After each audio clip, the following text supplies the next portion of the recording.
The containment facility floated in the dead space between stars, its metallic hull scarred by 2 centuries of cosmic radiation. Inside, in sterile white chambers that had never known natural light, Tiffany pressed her palm against the observation window. Her violet eyes, a mutation from decades of genetic tampering, tracked the movement of the guards outside.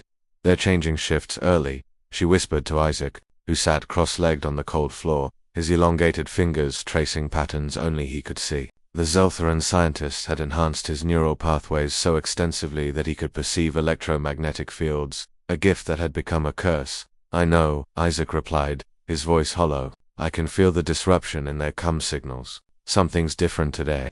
They had been born in these walls. Tiffany's earliest memory was of needles and the clinical detachment in her caretaker's multifaceted eyes. The Zeltharan Empire had discovered their colony ship 200 years ago. A frozen ark carrying 10,000 human embryos toward a new world. Instead of destroying them, the Zeltharans had seen opportunity. Humanity, they discovered, possessed a genetic adaptability that defied their understanding. So they had awakened the embryos in batches, raising generations in isolated facilities, testing the limits of human evolution. Tiffany was generation 47. Isaac was They were the lucky ones. They had survived. The alarm shattered the sterile silence. Tiffany's head snapped toward the door as red emergency lights bathed the chamber. Isaac stood, his enhanced senses overwhelmed by the sudden chaos of signals flooding the facility's network. "They're evacuating," he gasped, clutching his temples. "The scientists are abandoning the station."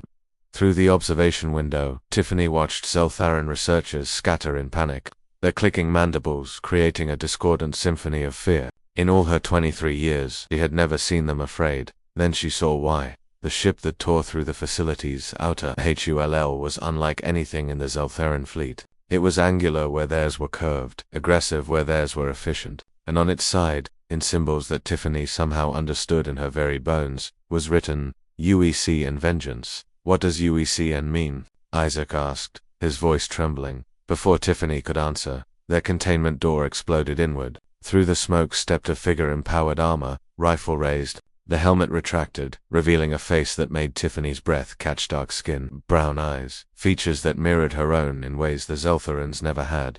"Contact," the soldier spoke into her com. "We've got 2 survivors in Lab 7. They're human." Human. The word echoed through Tiffany's mind like a prayer answered. More soldiers poured in, but their weapons stayed lowered. One approached slowly, removing his helmet. His eyes were kind, wet with tears. He didn't bother hiding. "My God," he whispered. "We've been searching for 200 years. The colony ship Prometheus, we never stopped looking." Isaac collapsed to his knees, overwhelmed. Tiffany caught him, her arms trembling as centuries of isolation crashed down upon them. "How many?" the first soldier asked, her voice breaking. "How many of you are there?" 43 in this facility, Tiffany managed. "There are others, different stations, thousands, maybe." The soldier's jaw tightened. She tapped her command. "Be advised, this isn't a rescue mission anymore. It's a liberation." Captain Marcus Chen stood on the bridge of the Vengeance, watching as the Zeltharan research station crumbled under his fleet's assault. When humanity had finally developed faster than light travel 15 years ago, the first thing they'd done was follow the Prometheus's trajectory. What they'd found had ignited a fury that burned across known space. "Sir, we're detecting 17 more research facilities in this sector alone," his tactical officer reported. "Mark them all," Chen ordered. "We're bringing every single human home." Behind him, Tiffany and Isaac stood in clothes that actually fit, eating real food for the first time in their lives. A medical team had examined them, their expressions cycling between amazement at their enhanced abilities and horror at the scars of experimentation. "What happens now?" Isaac asked, his voice small despite his genetically enhanced physiology. Chen turned to face them, and his expression softened. Now you get to be what you were always meant to be. Not experiments, not specimens, human." "But we're not normal," Tiffany said, gesturing to her violet eyes, to Isaac's elongated fingers. "We're different from you." "Different isn't less human," Chen replied. "You survived 200 years of hell and kept your humanity intact. That makes you stronger than any enhancement." He paused, his eyes hardening. "And when you're ready, if you're ready, we could use people like you. People who understand what the Zeltharans are capable of. People who want to make sure this never happens again." Tiffany looked at Isaac, and something unspoken passed between them. They had spent their entire lives as victims, as subjects, as things to be studied and improved. Teach us, Tiffany said, her voice steady. Teach us everything. About Earth, about humanity, about what we're fighting for. And then, Isaac added, his eyes glowing faintly with electromagnetic perception, teach us how to fight back. Chen smiled grimly. That's the human spirit I was hoping to see.